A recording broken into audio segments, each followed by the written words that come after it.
ഏവർക്കും ട്രൂ ഇവൻ ക്ലാസ്സുകളിലേക്ക് സ്വാഗതം.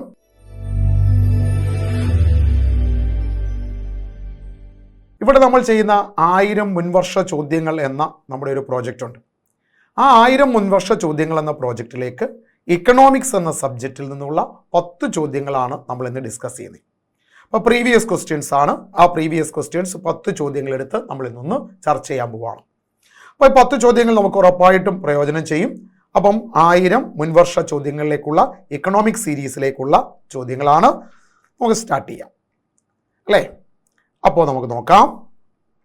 ചോദ്യങ്ങൾ നമുക്ക് പല സെക്ഷനിൽ നമ്മൾ സെലക്ട് ചെയ്ത് വെച്ചിരിക്കുന്നത്. അതിൽ ഒരു ചോദ്യമായിരുന്നു ഹരിത വിപ്ലവത്തിൻ്റെ 2ാം ഘട്ടം ആരംഭിച്ചതെന്ന്. അപ്പം മനസ്സിലാക്കുക, ഹരിത വിപ്ലവം 2 ഘട്ടങ്ങളായിട്ടാണ് ഇന്ത്യയിൽ നടന്നത്. ഹരിത വിപ്ലവത്തെക്കുറിച്ച് പറയുമ്പോൾ നമ്മൾ MS സ്വാമിനാഥനെ ഓർക്കും. അതുപോലെ തന്നെ ഒരു കാര്യം ശ്രദ്ധിക്കുക, ഹരിത വിപ്ലവം എന്നത് ഒരു പാക്കേജ് പ്രോഗ്രാമാണെന്നറിയണം. ഹരിത വിപ്ലവം ഒരു പാക്കേജ് പ്രോഗ്രാമാണ്. എന്താണ് ഈ പാക്കേജ് പ്രോഗ്രാം എന്ന് വെച്ചാൽ?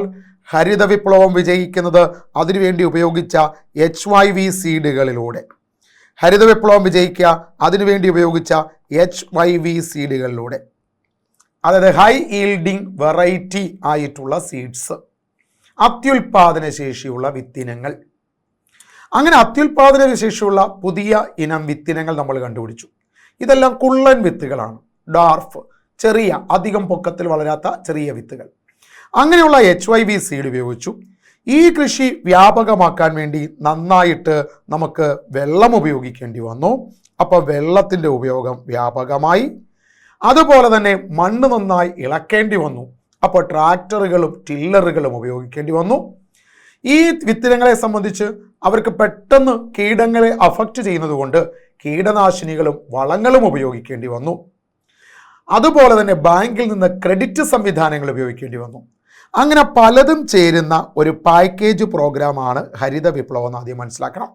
അപ്പോൾ ഹരിത വിപ്ലവത്തിൽ HYV സീഡുകളുണ്ട്, വെള്ളത്തിൻ്റെ ഉപയോഗമുണ്ട്, വിത്തുണ്ട്, രാസവളങ്ങൾ, അതേപോലെ തന്നെ കീടനാശിനികൾ, ട്രാക്ടർ, ടില്ലർ, ഇങ്ങനെ പല പ്രോജക്റ്റുകൾ ഒരുമിച്ചാക്കി. ആ ഹരിത വിപ്ലവം ഇന്ത്യയിൽ ആദ്യം നടപ്പാക്കപ്പെടുമ്പോൾ അവിടെ പഞ്ചാബിൻ്റെ പ്രദേശങ്ങളും ഹരിയാനയുടെ പ്രദേശങ്ങളും ഒക്കെയാണ് ഉൾപ്പെടുത്തിയത്. അങ്ങനെ 1ാം ഘട്ടത്തിൽ ആ പ്രദേശങ്ങൾ ഉൾപ്പെടുത്തിക്കൊണ്ട് നമ്മൾ ഹരിത വിപ്ലവം വ്യാപിപ്പിച്ചു. ആ 1ാം ഘട്ടം നടന്നത് 60കളുടെ പകുതി മുതൽ 70കളുടെ പകുതി വരെയുള്ളത് 1ാം ഘട്ടം, ഫസ്റ്റ് ഫേസ്. 70ൻ്റെ പകുതി മുതൽ 80ൻ്റെ പകുതി വരെയുള്ളത് സെക്കൻഡ് ഫേസ്. നമ്മളുടെ ചോദ്യം 2ാം ഘട്ടമാണ് ചോദ്യം. അപ്പോൾ ഹരിത വിപ്ലവം 2 ഘട്ടങ്ങളായിട്ടാണ് നടപ്പാക്കപ്പെട്ടത്. 1ാം ഘട്ടം 60കളുടെ പകുതി മുതൽ 70കളുടെ പകുതി വരെ. 2ാം ഘട്ടം 70കളുടെ പകുതി മുതൽ 80കളുടെ പകുതി വരെ. അപ്പോൾ നമ്മുടെ ചോദ്യത്തിന് കൃത്യമായ ആൻസർ ഏതാണ്?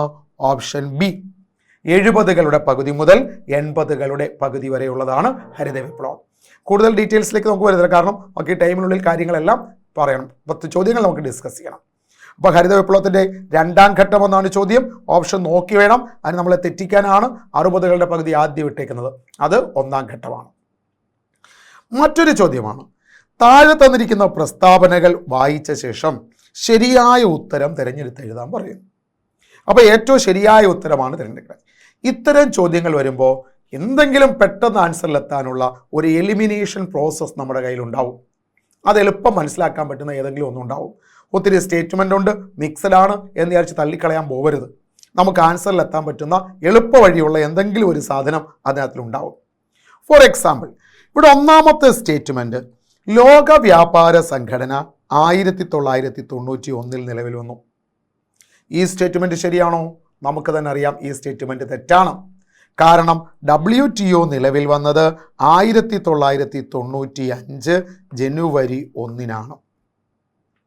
1995 ജനുവരി 1-നാണ് WTO നിലവിൽ വന്നത്. അപ്പോൾ അങ്ങനെ വരുമ്പോൾ 1ാമത്തെ സ്റ്റേറ്റ്മെൻറ്റ് തെറ്റല്ലേ? 1ാമത്തെ സ്റ്റേറ്റ്മെൻറ്റ് തെറ്റാണെങ്കിൽ ഓപ്ഷൻ എ തെറ്റാണ്, ഓപ്ഷൻ ബി തെറ്റാണ്, ഓപ്ഷൻ ഡിയും തെറ്റാണ്. അപ്പോൾ ഏതാണ് ശരി? ഓപ്ഷൻ സി ആണ് ശരി. 2ഉം 3ഉമാണ് ശരി അല്ലേ? അപ്പോൾ WTO നിലവിൽ വന്ന ഒറ്റ കാര്യം നമ്മുടെ മനസ്സിലുണ്ടെങ്കിൽ നമുക്ക് എളുപ്പം ആൻസറിലേക്ക് എത്താം. അപ്പോൾ 95 ജനുവരി 1-ന് WTO. 2ാമത്തെ സ്റ്റേറ്റ്മെൻറ്റ് നോക്കൂ, ഗാട്ടിൻ്റെ പിൻഗാമിയാണ് WTO. ഗാട്ടിൻ്റെ പിൻഗാമിയാണ് WTO. ശരിയല്ലേ സ്റ്റേറ്റ്മെന്റ്? ശരിയാണ്. എന്താണ് ഗാട്ടിന്റെ full form? General agreement. General agreement on trade and tariff. Tariff എന്ന് വെച്ചാൽ ഒരു രാജ്യം മറ്റു രാജ്യങ്ങളിൽ നിന്ന് സാധനങ്ങൾ ഇറക്കുമതി ചെയ്യുമ്പോൾ ആ ഇറക്കുമതിക്ക് മേൽ ഈടാക്കുന്ന നികുതിയുടെ പേരാണ് താരിഫ്. അതുമായുള്ള general agreement on trade and താരിഫാണ് ഗാട്ട്. അപ്പൊ ഗാട്ട് എന്ന് പറയുന്നത് ഒരു ഓർഗനൈസേഷൻ അല്ല എന്നും അത് എന്ന് പറയുന്നത് ഒരു എഗ്രിമെന്റ് ആണെന്ന് മനസ്സിലാക്കണം. അങ്ങനെ എഗ്രിമെന്റ് ആണെന്ന് മനസ്സിലാക്കുമ്പോൾ ആ എഗ്രിമെന്റ് ഇഫക്റ്റീവ് ആകാതെ വന്നപ്പോൾ അതിനെ മാറ്റിയാണ് നമ്മൾ WTO ആക്കിയത്, വേൾഡ് ട്രേഡ് ഓർഗനൈസേഷൻ ആക്കിയത്. അങ്ങനെ വേൾഡ് ട്രേഡ് ഓർഗനൈസേഷൻ വരുന്നത് 95 ജനുവരി 1.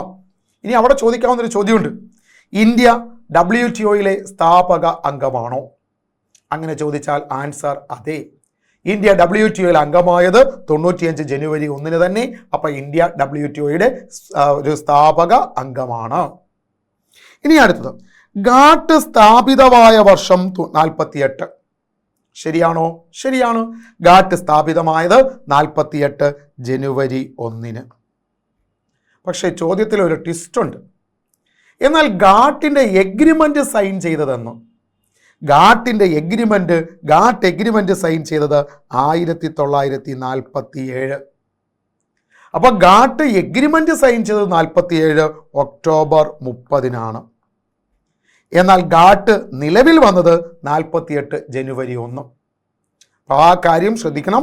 ഗാട്ട് നിലവിൽ വന്നതെന്നാണ് ചോദ്യം. അപ്പോൾ 48 ശരിയായി. എന്നാൽ ഗാട്ടിന്റെ എഗ്രിമെന്റ് സൈൻ ചെയ്തത് 47 ഒക്ടോബർ 30. 23 രാജ്യങ്ങളാണ് അന്ന് ആ ഗാട്ട് എഗ്രിമെന്റിൽ സൈൻ ചെയ്തത്. ആ ഗാട്ട് എഗ്രിമെന്റിൽ സൈൻ ചെയ്ത് ഗാട്ട് പ്രവർത്തനം ആരംഭിക്കുന്നതാണ് 48 ജനുവരി 1. അപ്പോൾ ക്ലിയർ ആയല്ലോ. അപ്പോൾ എന്തൊക്കെ ഓർക്കണ്ടേ? അപ്പോൾ WTO നിലവിൽ വന്ന വർഷം 91 എന്ന് പറഞ്ഞത് തെറ്റാണെന്ന് നമ്മൾ പ്രൂവ് ചെയ്തു. അത് 95 ജനുവരി 1. അങ്ങനെ വന്നപ്പോൾ ആൻസർ കിട്ടി, എളുപ്പം കിട്ടി. ഇനി രണ്ടാമത്തേത്, ഗാട്ടിന്റെ പിൻഗാമിയാണ് WTO. ശരിയാണ്, ഗാട്ടാണ് WTO ആയിട്ട് മാറുക. കാരണം ഗാട്ടിൽ ഒരു എഗ്രിമെന്റ് മാത്രമേ ഉള്ളൂ. എന്നാൽ അതിനെ ഓർഗനൈസേഷൻ ആക്കി മാറ്റുന്നത് WTO വരുമ്പോഴാണ്. അത് ജനുവരി 1. ഏത്? 95. ഗാട്ട് സ്ഥാപിതമായത് 48 ജനുവരി 1. അത് ശരിയാണ്. എന്നാൽ ഗാട്ടിന്റെ എഗ്രിമെന്റ് സൈൻ ചെയ്തത് 47 ഒക്ടോബർ 30. അത് 23 അംഗരാജ്യങ്ങളാണ് അതിൽ ഒപ്പുവെച്ചത്. ഓക്കെ, ഇനി അടുത്ത് നമുക്ക് നോക്കാം. അടുത്ത ചോദ്യം, ഇന്ത്യയുടെ സാമ്പത്തിക അതിർത്തിയിൽ ഉൾപ്പെടാത്തത് ഏതെന്നാണ് ചോദ്യം. ഇന്ത്യയുടെ സാമ്പത്തിക അതിർത്തിയിൽ ഉൾപ്പെടാത്തത്. അപ്പോൾ നമുക്ക് സാമ്പത്തിക അതിർത്തി എന്ന സങ്കല്പം എടുക്കണം. സാമ്പത്തിക അതിർത്തി, ഒരു രാജ്യത്തിൻ്റെ സാമ്പത്തിക അതിർത്തി 3 എണ്ണമാണ്. ആ അതിർത്തികളാണ്, ഒന്ന് നമ്മൾ വരയ്ക്കുന്ന കര അതിർത്തി, രണ്ടാമത്തേത് വ്യോമ അതിർത്തി, മൂന്നാമത്തേത് കടൽ അതിർത്തി, സമുദ്ര അതിർത്തി. ഇവിടെ തന്നെ വേറെ ചോദ്യം PSC ചോദിച്ചിട്ടുണ്ട്. ഒരു രാജ്യത്തിൻ്റെ സമുദ്ര അതിർത്തി എത്ര നോട്ടിക്കൽ മൈലാണ്? ഒരു രാജ്യത്തിൻ്റെ സമുദ്ര അതിർത്തി 12 നോട്ടിക്കൽ മൈലാണ്. അതായത് സമുദ്ര അതിർത്തി അളക്കുന്ന ദൂരമാണ് നോട്ടിക്കൽ മൈൽ എന്നറിയാം. അപ്പോൾ ഒരു രാജ്യത്തിൻ്റെ സമുദ്ര അതിർത്തി എത്ര നോട്ടിക്കൽ മൈലാണെന്ന് ചോദിച്ചാൽ അത് 12 നോട്ടിക്കൽ മൈലാണ്. അങ്ങനെയാണെങ്കിൽ 1 നോട്ടിക്കൽ മൈൽ എന്ന് പറയുന്നത് എത്ര ദൂരമാണെന്ന് ചോദിക്കാം. അപ്പം മനസ്സിലാക്കണം, 1 നോട്ടിക്കൽ മൈൽ എന്ന് വെച്ചാൽ 1.852 കിലോമീറ്റർ ആണ്. 1 നോട്ടിക്കൽ മൈൽ എന്ന് വെച്ചാൽ 1.852 കിലോമീറ്റർ. ഓർത്തിരിക്കാൻ എളുപ്പമാണ് ആ സംഖ്യ.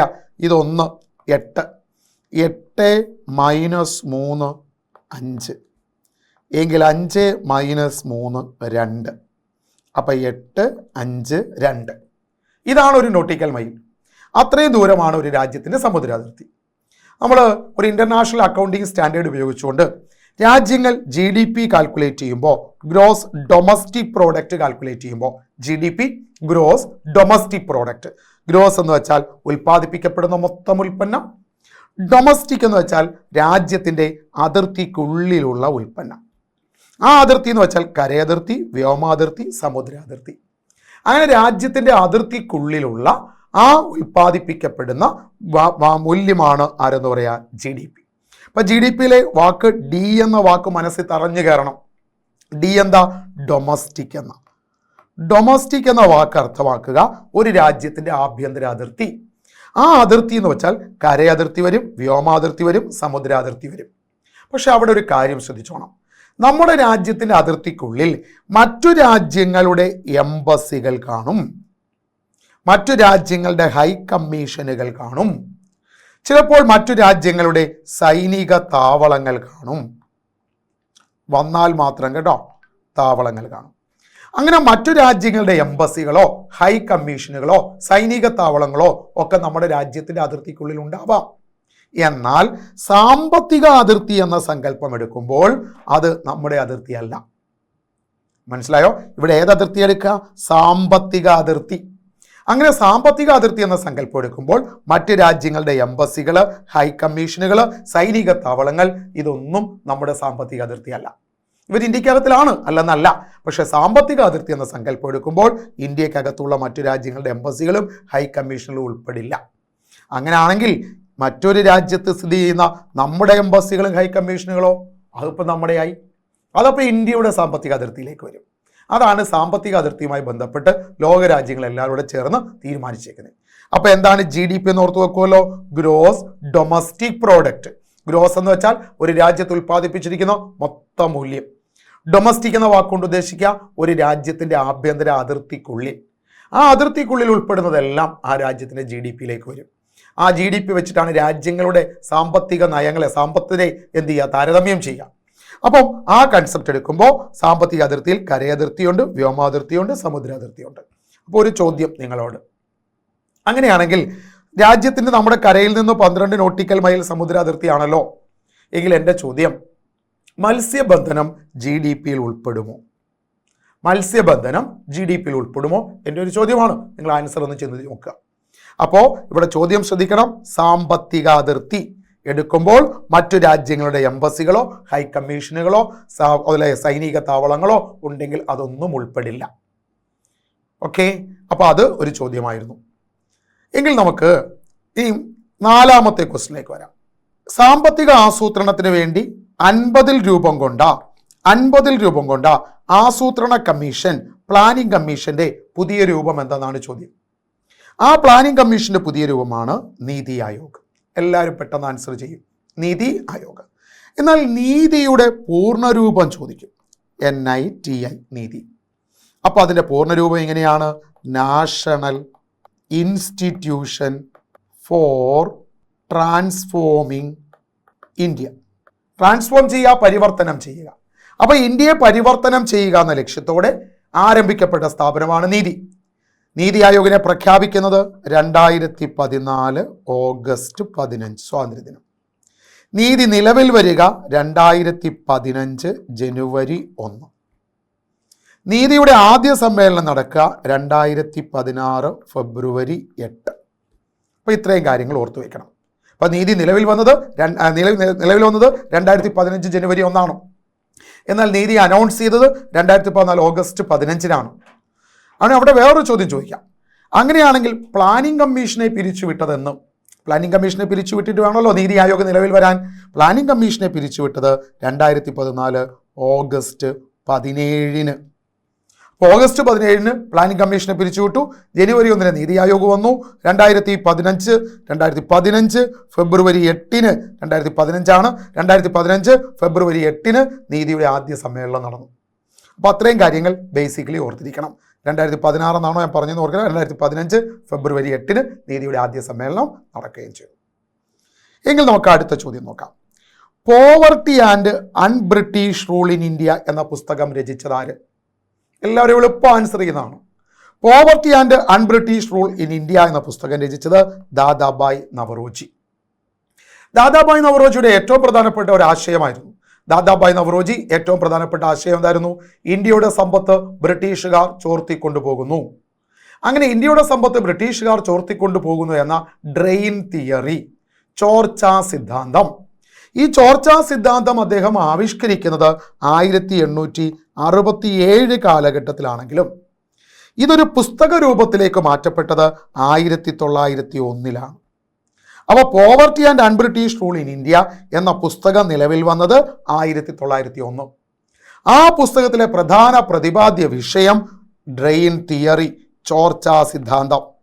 അപ്പോൾ ചോർച്ചാ സിദ്ധാന്തം ആവിഷ്കരിച്ചത് 1867 അതൊരു പുസ്തക രൂപത്തിലേക്ക് മാറിയത് 1901. ആ പുസ്തകത്തിൻ്റെ പേരാണ് poverty and un-British rule in India. എന്താണ് ഈ അൺബ്രിട്ടീഷ് റൂള്? ബ്രിട്ടീഷുകാർക്ക് നിരക്കാത്ത റൂൾ എന്ന അർത്ഥം, ബ്രിട്ടീഷുകാരന് ചേരാത്ത റൂൾ എന്ന അർത്ഥം. എല്ലാ കാര്യങ്ങളിലും സ്വാതന്ത്ര്യം പറയുന്ന ബ്രിട്ടീഷുകാർ ഇന്ത്യക്ക് സ്വാതന്ത്ര്യം തരുന്നില്ല, ഇന്ത്യയെ ചൂഷണം ചെയ്യുന്നു. അപ്പോൾ ഇംഗ്ലീഷുകാരന് ചേരാത്ത രീതിയിലുള്ള ഭരണമാണ് ഇന്ത്യയിൽ നടക്കുന്നത്. അതാണ് poverty and un-British rule in India. ആ പുസ്തകം ചോർച്ചാ സിദ്ധാന്തത്തെ ആവിഷ്കരിച്ച പുസ്തകമാണ്. ചോർച്ചാ സിദ്ധാന്തം വന്നത് 1967 പുസ്തകമായി മാറിയത് 1901. ഓക്കെ, 5 ചോദ്യങ്ങൾ ക്ലിയർ ആണല്ലോ. എങ്കിൽ നമുക്ക് അടുത്ത ചോദ്യത്തിലേക്ക് വരാം. അടുത്ത ചോദ്യം ഇതാ: 1-ാം പഞ്ചവത്സര പദ്ധതി അടിസ്ഥാനമാക്കിയുള്ള മാതൃക ഏതാണ്? 1-ാം പഞ്ചവത്സര പദ്ധതി ഏതു മാതൃകയെ അടിസ്ഥാനമാക്കിയാണ് തയ്യാറാക്കപ്പെട്ടത്? 1-ാം പഞ്ചവത്സര പദ്ധതി തയ്യാറാക്കപ്പെട്ട മാതൃക ഹരോൾഡ് ഡോമർ മോഡലാണ്. അത് ഹരോൾഡ് ഡോമർ മോഡലാണ്. ഇതാണ് മാതൃക.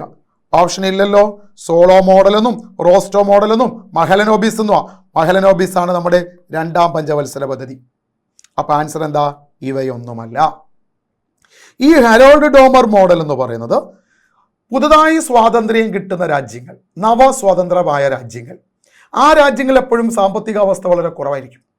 അത്തരം രാജ്യങ്ങളുടെ സാമ്പത്തിക വികസനത്തിന് ആവശ്യമുള്ള നയം എന്തെന്ന് ആവിഷ്കരിച്ച സിദ്ധാന്തമാണ് ഹരോൾഡ് ഡോമർ മോഡൽ. ഈ മോഡലിനെ ഇന്ത്യൻ രൂപത്തിലേക്ക് മാറ്റിയെടുത്തത്, ഇന്ത്യൻ പശ്ചാത്തലത്തേക്ക് മാറ്റിയെടുത്തതിൽ പ്രധാനപ്പെട്ട ഒരു വ്യക്തി മലയാളിയാണ്, തൃശ്ശൂരുകാരനാണ്, ഡോക്ടർ KN രാജ്. ആ ഡോക്ടർ KN രാജ്, തൃശ്ശൂരുകാരനായ ഡോക്ടർ KN രാജാണ് ഈ മോഡലിനെ ഇന്ത്യൻ സാമ്പത്തിക അവസ്ഥയിലേക്ക് പരിവർത്തനം ചെയ്തെടുത്തത്. അപ്പോൾ ഹരോൾഡ് ഡോമർ മോഡലിനെ അടിസ്ഥാനമാക്കിയാണ് ഇന്ത്യ 1-ാം പഞ്ചവത്സര പദ്ധതി നടപ്പായത്. എങ്കിൽ നമുക്ക് അടുത്ത ചോദ്യത്തിലേക്ക് വരാം.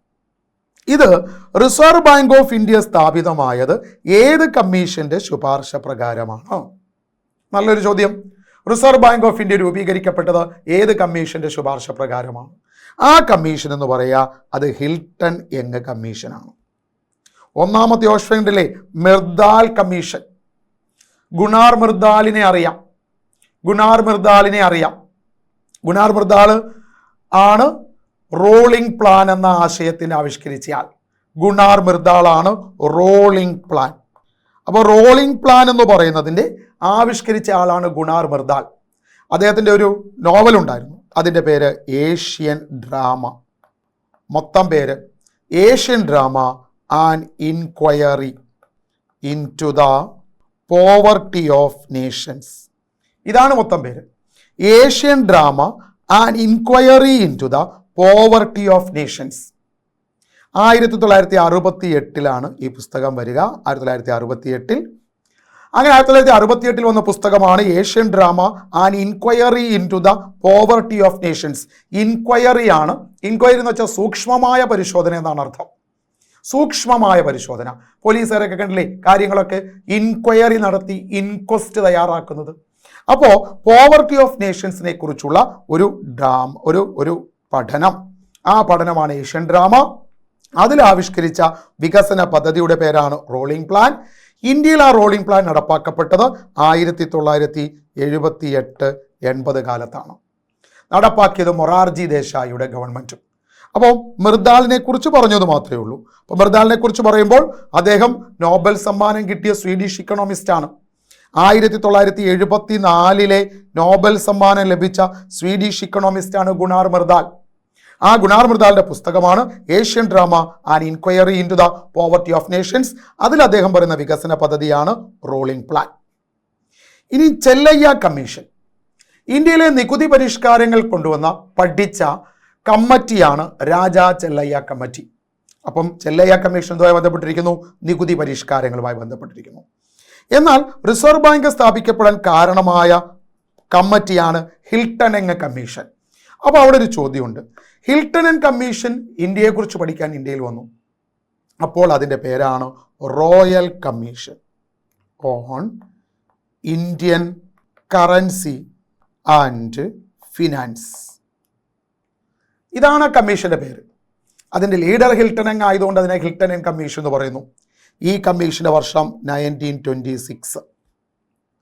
അപ്പോൾ ഒരു കാര്യം ശ്രദ്ധിക്കണം, ഈ ഹിൽട്ടൺ യങ് കമ്മീഷനെ സ്വാധീനിച്ച ഒരു പുസ്തകമുണ്ട്. ഹിൽട്ടൺ യങ് കമ്മീഷനാണ് ഇന്ത്യക്ക് ഒരു കേന്ദ്ര ബാങ്കായ റിസർവ് ബാങ്ക് ഓഫ് ഇന്ത്യ രൂപീകരിക്കാൻ നിർദ്ദേശിക്കുന്നത്. റിസർവ് ബാങ്ക് ഓഫ് ഇന്ത്യക്ക് ആ പേര് കൊടുത്തതും ഹിൽട്ടൺ യങ് കമ്മീഷനാണ്. അങ്ങനെ ആ റിസർവ് ബാങ്ക് ഓഫ് ഇന്ത്യ രൂപീകരിക്കാൻ കാരണമായ ഹിൽട്ടൺ യങ് കമ്മീഷനെ സ്വാധീനിച്ച ഒരു പുസ്തകമുണ്ട്. ആ പുസ്തകത്തിൻ്റെ പേരാണ് problems of Indian rupee. Problems of Indian rupee and solutions. ഈ പുസ്തകം എഴുതിയ ആളിനെ അറിയാമോ? ഈ പുസ്തകം എഴുതിയത് ഡോക്ടർ BR അംബേദ്കർ.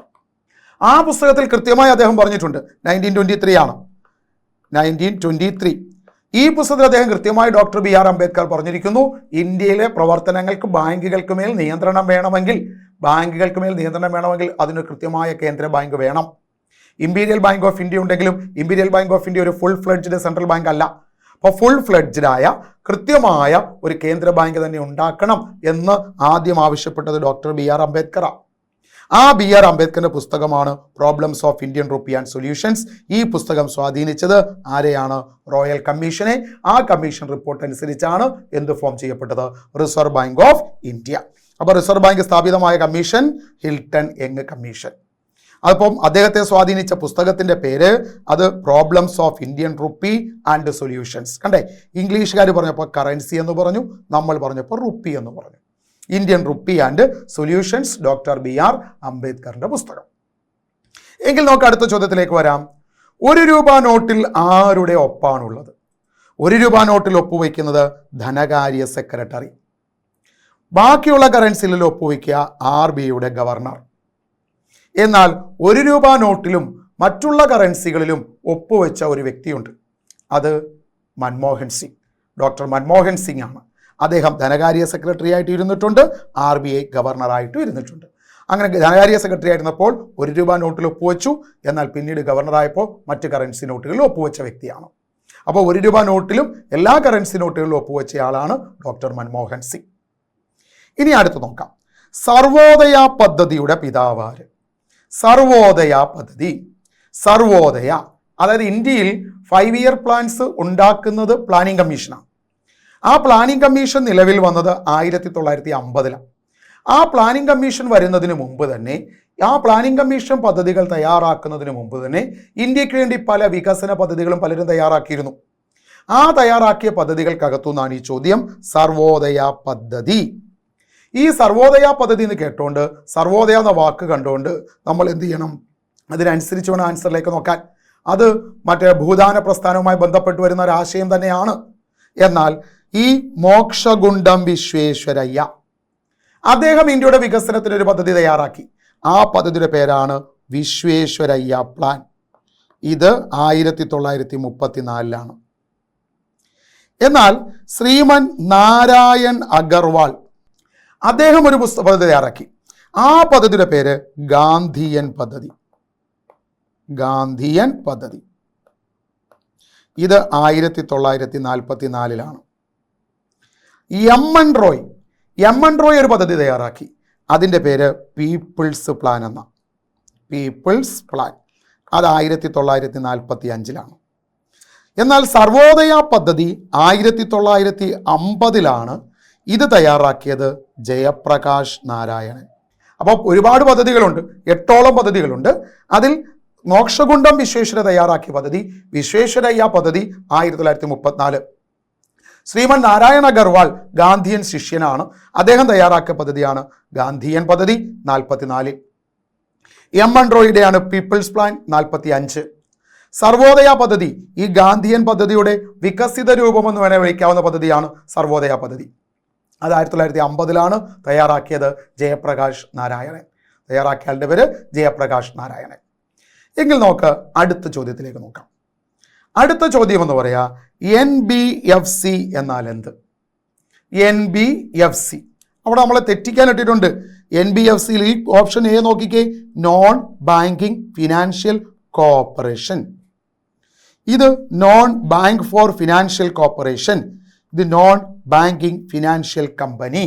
NBFC എന്നാൽ നോൺ ബാങ്കിങ് ഫിനാൻഷ്യൽ കമ്പനികൾ.